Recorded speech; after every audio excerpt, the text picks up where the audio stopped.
15-minute lead. Bam, bam.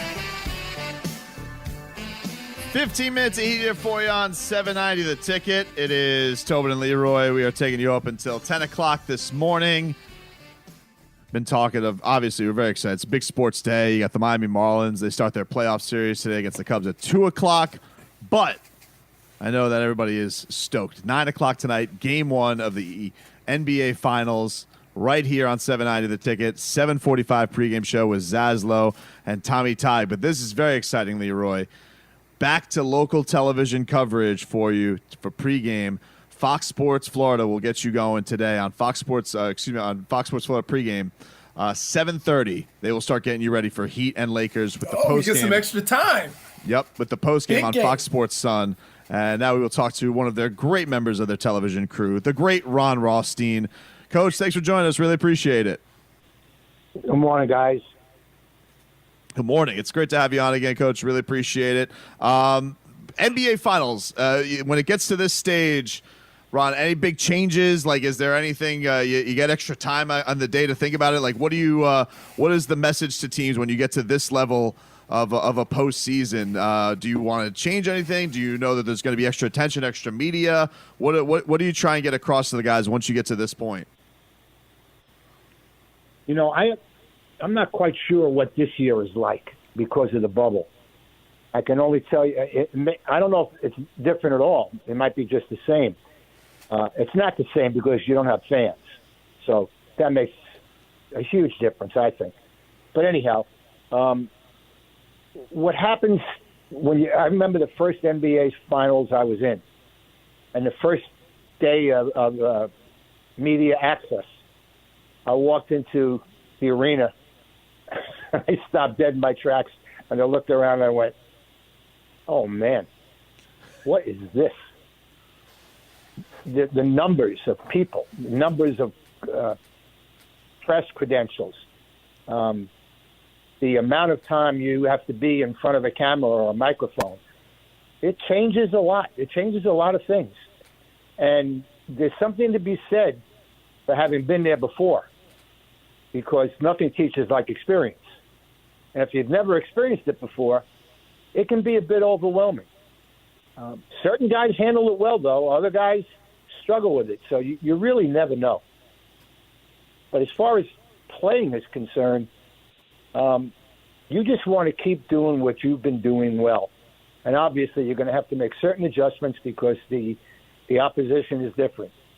And, when you're facing a LeBron James, everything becomes highlighted. So you've got to be on point. You got to make sure that you're as good as you can possibly be. And that's in every aspect of your preparation, your game planning, and your actual performance during a game. You were talking about this a little bit on the post game after the Heat won the Eastern Conference Finals, and we last talked to you. You explained how you and Erik will communicate from time to time, and you said something to the effect of he told you there's no playbook for this. Was he referring to the bubble and how things have changed, and what do you think of the just what that series and this postseason has shown about him as a coach? Well, I think he was referring to that was actually pre-bubble. That was actually once they started opening up, Miami-Dade lifted the restrictions and they could open up the arena, and the NBA said it was okay, and guys could go in and work out individually. You could have like up to 3 or 4 guys in the gym at one time.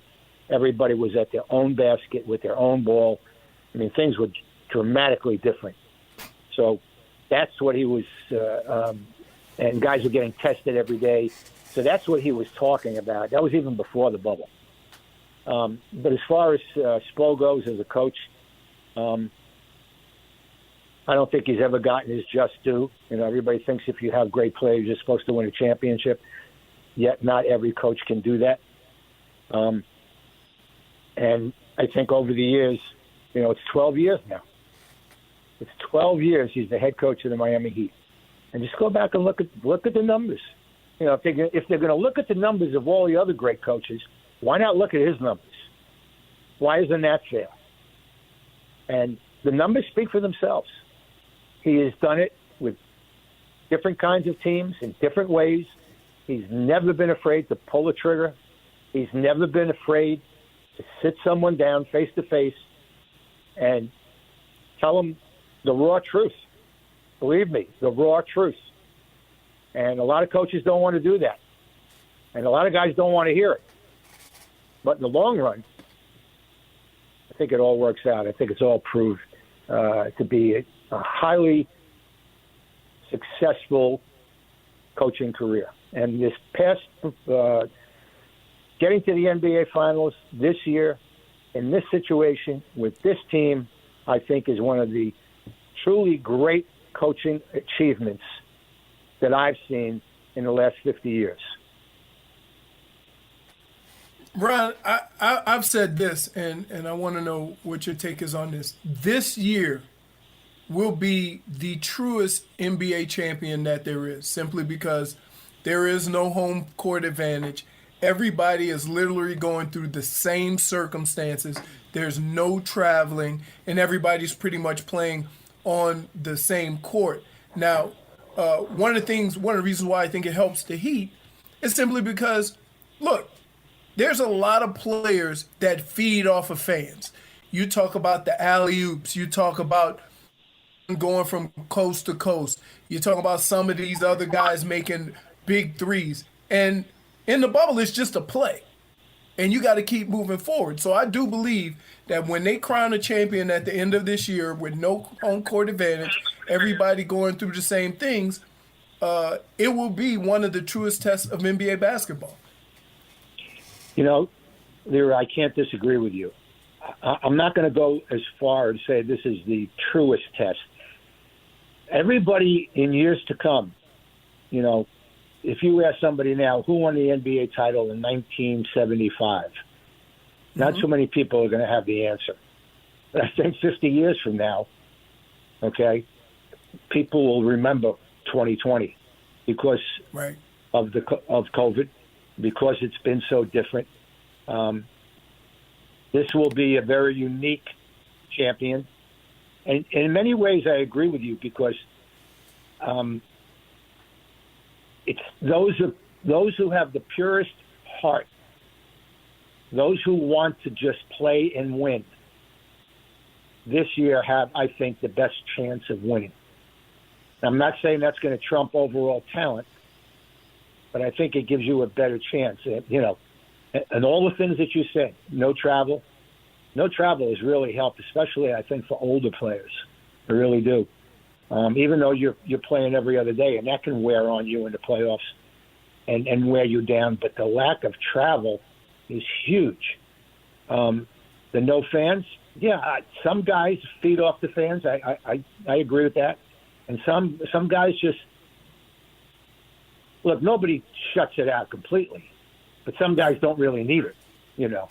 So in many ways, I think you're right, but I wouldn't go quite as far to say it would be the truest test of a champion of all time, or something like that. I would agree wholeheartedly that it's definitely different, and I don't think too many people would disagree with that. Just kind of a big scope look, Ron, at Bam Adebayo. He has the Game 5. He takes the blame himself. Comes back, has an amazing Game 6 to help close out the series. So your impressions of that performance, and what is he in for this upcoming series with him versus AD? Well, he's got his work cut out for him because AD is a singular talent. There's no question about it. But I would not be surprised if Bam was up to the challenge.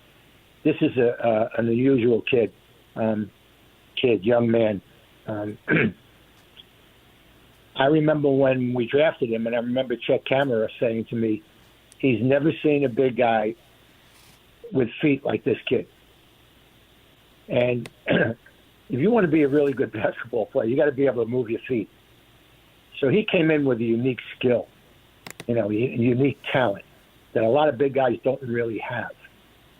Some of them will work to get better at it. Others never work at it. he's a strong kid. I mean, he's really strong. He's a strong guy. And from day one, he has been just an unbelievable worker. Just, like a duck to water. He just thrives on the work. And it's almost like he can never get enough. And the other thing that sold me about this kid is I've seen his relationship with his mom. And I've seen a lot of guys over the years. And I've seen family relationships. But this one's special. It really is. And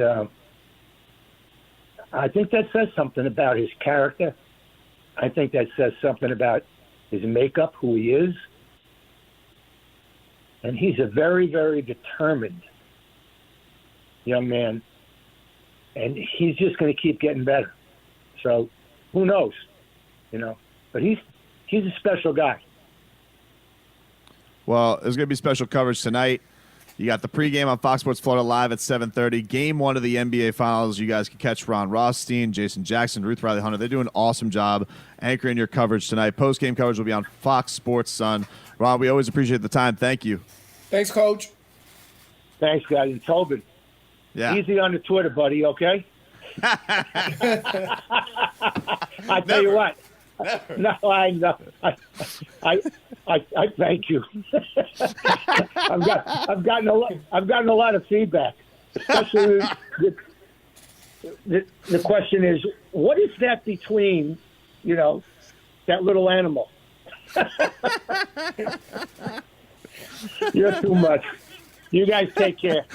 All right.